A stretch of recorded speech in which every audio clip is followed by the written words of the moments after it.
आपका हमारे channel geography bye चंद्रभाल किंकर में स्वागत है। आज हम चर्चा करेंगे जनसंख्या वृद्धि किसे कहते हैं, जनसंख्या वृद्धि के विभिन्न चरण कौन कौन से हैं। चर्चा शुरू करने से पहले अगर आपने हमारे चैनल को सब्सक्राइब नहीं किया है तो प्लीज़ इसे सब्सक्राइब अवश्य करें, और अगर आपको वीडियो पसंद आए तो लाइक बटन भी पुश कर दें। आइए चलते हैं हमारे टॉपिक पर। जनसंख्या वृद्धि। जनसंख्या वृद्धि कहते किसे हैं? दो समय अंतरालों के मध्य किसी क्षेत्र विशेष में रहने वाले लोगों की संख्या में होने वाले परिवर्तन को जनसंख्या वृद्धि कहा जाता है। जनसंख्या वृद्धि जो हम दो समय अंतरालों की बात कर रहे हैं, दो समय अंतराल सपोज 2020 में लेते हैं। एक समय है 2020 का और एक समय है दूसरा 2010 का। 2020 में 2010 की तुलना में जितने लोगों की वृद्धि हुई वो जनसंख्या वृद्धि कहलाएगी। जनसंख्या वृद्धि की दर को नापने की जो इकाई है, उसको व्यक्त करने की जो इकाई है, उसे प्रतिशत में व्यक्त किया जाता है। जनसंख्या वृद्धि के दो घटक हैं। घटक उसमें परिवर्तन लाने वाले जो दो महत्वपूर्ण बल हैं वो कौन कौन से हैं? पहला है प्राकृतिक वृद्धि और दूसरा है अभिप्रेरित वृद्धि। प्राकृतिक वृद्धि से मतलब है जो जन्म और मृत्यु से निर्धारित होती है। किसी स्थान पे होने वाले जन्म और मृत्यु जनसंख्या की वृद्धि में जो प्राकृतिक वृद्धि है उसको निर्धारित करते हैं। जबकि दूसरी वृद्धि है अभिप्रेरित वृद्धि। यह वृद्धि निर्धारित होती है किसी स्थान पे आने वाले प्रवासियों के द्वारा। किसी स्थान पे कितने ज़्यादा प्रवासी आते हैं या वहाँ से कितने लोग बाहर जाते हैं प्रवास करने के लिए, उससे किसी स्थान की जनसंख्या वृद्धि अभिप्रेरित वृद्धि निर्धारित होती है। भारत में जनसंख्या की वृद्धि दर 1901 से 2001 के दौरान भारत में जनसंख्या की जो वृद्धि दर है, वार्षिक वृद्धि दर, यह 2.4% है। अगर हम 10 की वृद्धि निकालें, 10 वर्ष में किसी क्षेत्र में कितनी जनसंख्या वृद्धि हो गई है, चूंकि हमारी जनगणना प्रत्येक 10 वर्ष में होती है, तो 10 की वृद्धि दर निकालने के लिए जो सूत्र है वह है G बराबर P2 minus P1 upon P2 multiply by 100। जो P1 है आधार वर्ष की जनसंख्या और P2 है वर्तमान वर्ष की जनसंख्या। अगर हम वर्तमान वर्ष की जनसंख्या से आधार वर्ष की जनसंख्या को घटा दें, तत्पश्चात हम उसमें वर्तमान वर्ष की जनसंख्या से गुणा करें, भाग दें, तो जो हमें प्राप्त होता है उसको अगर 100 से मल्टीप्लाई किया जाए तो हमें 10 की वृद्धि दर प्राप्त हो जाती है, जिसको हम G से अभिव्यक्त करते हैं। जनसंख्या वृद्धि के चरण। हमारी जो देश की जनसंख्या है उसमें जो वृद्धि हुई वह स्पष्ट दिखाई देती है। उसकी एक ट्रेंड है उसमें परिवर्तन आने का। उसके विभिन्न चरणों में उसको देखा गया है, उसकी प्रवृत्ति को विभिन्न चरणों में वर्गीकृत किया गया, बांटा गया है।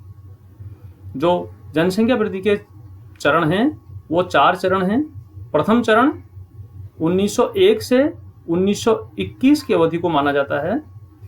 1901 से 1921 की अवधि, इस समय भारत की जनसंख्या की वृद्धि का स्थिर चरण माना जाता है, क्योंकि उस दौरान जनसंख्या स्थिर रही, बहुत ज़्यादा उसमें अंतर नहीं आया। क्यों नहीं आया? बल्कि 1911 से 1921 के दौरान जो जनसंख्या थी उसमें ऋणात्मक वृद्धि दर्ज हुई थी। चूंकि इस अवधि में जन्म दर भी ऊंची थी, मृत्यु दर भी ऊंची थी, स्वास्थ्य सेवाओं की बहुत अच्छी स्थिति नहीं थी देश में, लोगों में शिक्षा का स्तर भी निम्न था। चूंकि हमारे देश के स्वतंत्र होने से पहले का समय था, उस समय तक विकास की स्थिति नहीं थी, तो इसलिए इस प्रथम चरण में जनसंख्या ज़्यादा नहीं हुई, एक स्थिर चरण इसको माना जाता है। जनसंख्या वृद्धि का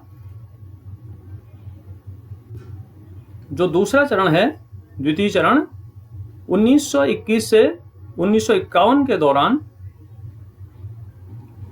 है, इस अवधि में जनसंख्या की स्थिर वृद्धि तो हुई लेकिन स्थिर हुई, बहुत ज़्यादा अंतर नहीं आया।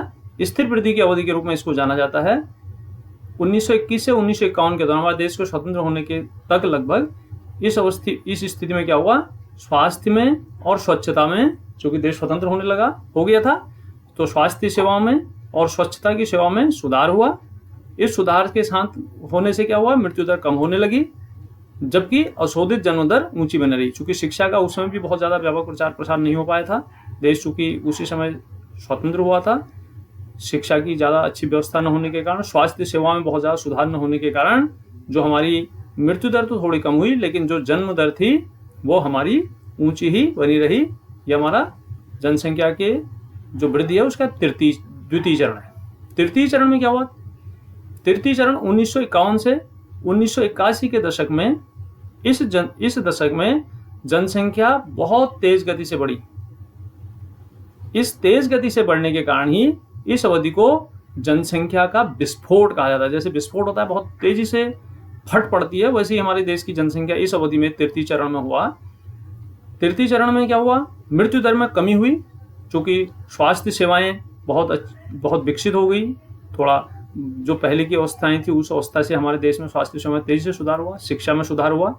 लेकिन ये सब होने के बावजूद भी मृत्यु दर में तीव्र कमी आई, क्योंकि तेजी से कमी इसलिए आ पाई क्योंकि हमने स्वास्थ्य सेवाओं को समृद्ध कर दिया था। लेकिन स्वास्थ्य सेवाएं समृद्ध होने के बाद भी हमारी जो जन्म दर थी ये बहुत ज़्यादा ऊंची, इसकी दर जो थी ऊंची बनी रही।